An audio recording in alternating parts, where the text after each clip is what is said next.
सुषमा अंधारे शिवसेना उद्धव बाळासाहेब ठाकरे पक्षाच्या नेत्या यांनी दावा केलेला आहे की महाराष्ट्रामध्ये मवियास पुढे आहे आणि पुढच्या काही काळात अर्ध्या तासात ते स्पष्ट होईल असं त्यांची प्रतिक्रिया आलेली आहे, सुषमा अंधारेंनी केलेलं. आपण त्यांची प्रतिक्रिया पाहूया. आमच्या प्रतिनिधींनी बातचीत केली.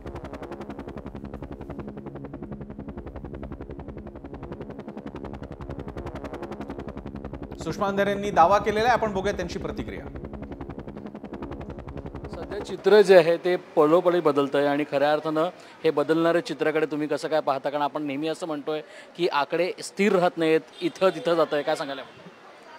भारतीय राष्ट्रध्वज जो आहे त्या राष्ट्रध्वजावर तिरंग्यासह अशोक चक्र आपण घेतलेला आहे आणि अशोक चक्र याचसाठी घेतलेला आहे की दिवस कुणाचेही सारखे राहत नाही, सावली कुणाच्याच घरात घर बांधून राहत नाही. त्यामुळे आम्ही एक काळ संघर्ष सहन केला आहे. आमचा पक्ष अक्षरशः राखेतनं उभा राहतोय आणि आम्ही ताकदीनं जे कष्ट केलेत निश्चितपणे दुःख जाईल सुख येईल. सगळ्यांमधून यूपी असो किंवा महाराष्ट्र असो इकडून खूप चांगला प्रतिसाद मिळताना दिसतोय. आनंदी वाटते? आनंदी म्हणण्यापेक्षा आपण जे कष्ट घेतोय त्या कष्टाला यश येताना बघून फार समाधान वाटतं.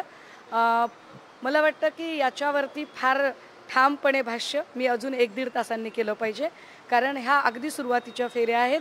एक किमान 5 ते 10 फेऱ्या झाल्यानंतर आपण निश्चितपणे याच्यावर अजून बोलूया. दुसऱ्या फेरीनंतर नरेंद्र मोदी सुद्धा पिछाडीवर असंही कळत आहे. काय सांगा? हो, माझ्यासाठी पण हे शॉकिंग आहे. म्हणजे मी हे ऐकल्यावर मला पण असं वाटलं की अरे बापरे, मोदी पिछाडीवर म्हणजे काय?